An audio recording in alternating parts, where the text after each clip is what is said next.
여러분, 만약 내가 죽도록 증오하는 원수의 심장이 내 목숨보다 소중한 연인의 가슴 속에서 뛰게 된다면 여러분은 그 사랑을 축복할 수 있으신가요? 지금 지역에는 심장이 멈춰가고 있는데 하필 그를 살릴 유일한 심장이 악력 고승의 것이라면 어떨까요? 오늘 영상 끝까지 보시면 이 잔인한 운명 속에 숨겨진 작가의 진짜 의도와 은호가 맞이할 충격적인 결말을 제가 소름돋게 분석해 드리겠습니다. 사람이 어쩜 저렇게 뻔뻔할까요? 이제 무일푼이 된 고성이는 은호를 찾아가 행패를 부리지만 지역이 경찰에 신고하겠다고 나서자 줄행랑을 칩니다. 하지만 포기할 고성이가 아니죠. 박진석 회장이 걸어둔 재산 가압류를 풀기 위해 변호사를 찾아가 수임료 20%를 약속하며 유혹합니다. 그런데 다음 날 그 변호사가 돌연 일을 맡지 못하겠다고 거절합니다. 아마 박 회장의 무시무시한 압력이 있었거나 변호사조차 그녀의 실체를 알아버린 거겠죠. 고뇌에 물린 고성이는 최후의 발악으로 한 유명 유튜브 방송에 나가 박진석을 건드리기로 합니다. 박 회장을 의처증 환자로 몰아세워 회사 주가를 흔들면 가압류를 풀어줄 거라 믿은 거죠. 고성이는 수수한 차림으로 카메라 앞에 나타나 26년간 남편의 의처증과 감시 속에서 지옥 같은 삶을 살았다고 가식적 눈물까지 흘리며 자신이 재벌가 희생양이었다고 피해자 코스프레를 하게 됩니다. 자신의 모든 재산을 남편이 근저당으로 묶어버리고 맨발로 쫓아냈다는 그녀의 눈물 섞인 하소연이 방송을 타자 계획대로 박진석은 바로 궁지에 몰리게 됩니다.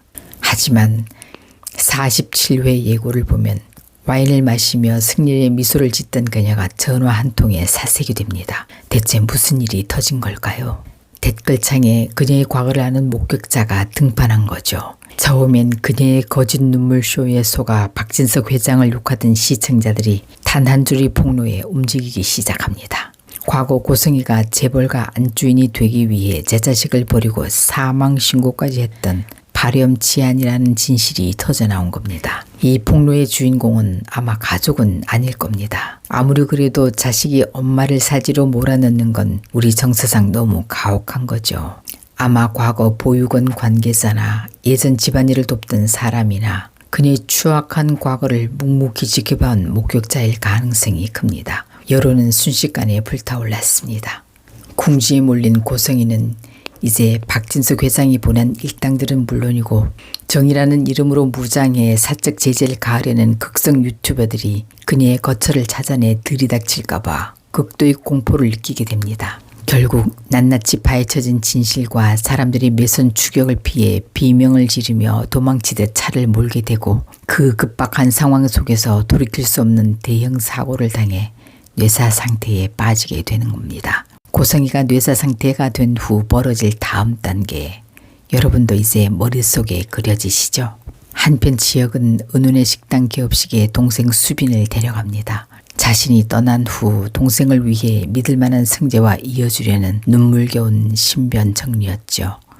이 사실을 모르는 은호는 지역을 따라 나가 나올 때까지 옆에 있게 해달라고 울며 매달립니다. 어쩔 수 없이 따라오는 은호에게 지역은 자신의 상황을 말하고 맙니다. 은호를 떼기 위해서죠. 지역의 마음은 오죽했을까요? 사랑해서 미치겠는데 자신이 죽고 나면 은호가 겪을 슬픔이 걱정돼 결국 청천벽력 같은 진실을 뱉어냅니다. 나는 심장이식 못 받으면 곧 죽어. 그러니까 나 좀 내버려둬. 애원하다시피 모진 말을 쏟아내는 지역의 눈은 이미 피눈물을 흘리고 있었습니다. 이 말을 듣고 무너져 내리는 은호의 눈빛, 정말 가슴이 찢어지는 줄 알았습니다. 지역의 청천벽력 같은 사실을 들은 은호가 과연 어떤 결단을 내릴지 궁금해집니다. 여기에 아버지 상철의 고통도 이루 말할 수가 없습니다. 사랑하는 아들을 위해 할 게 없다는 무력감에 상철은 부모님 산소에 가서 차라리 저를 데려가세요라고 대성통곡을 합니다. 가슴을 굽이파는 이 장면 보며 여러분도 같이 우셨죠? 자식 키우는 부모라면 너무 이해되는 장면입니다. 자식을 버린 고성희와 자식을 위해 죽으려는 상철, 이 극명한 대비가 누구의 심장이 지역에게 갈 것인가 라는 잔인한 질문으로 이어집니다. 상철은 그저 정성껏 싼 점심 도시락을 아들에게 배달해 주는 것밖에 할 게 없어 너무 괴롭습니다. 자, 여기서 우리 시청자분들이 가장 우려하고 궁금해하는 포인트입니다. 만약 고성이가 사고로 뇌사가 되고 그 심장이 지역에게 이식된다면 해피엔딩일까요?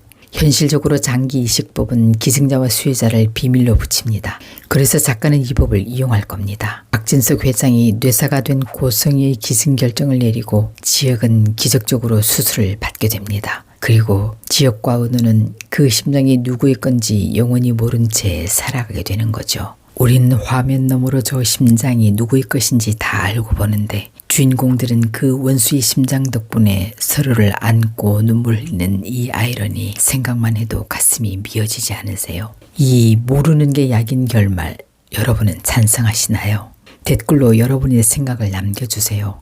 오늘 이야기 재미있으셨다면 구독, 좋아요 부탁드립니다.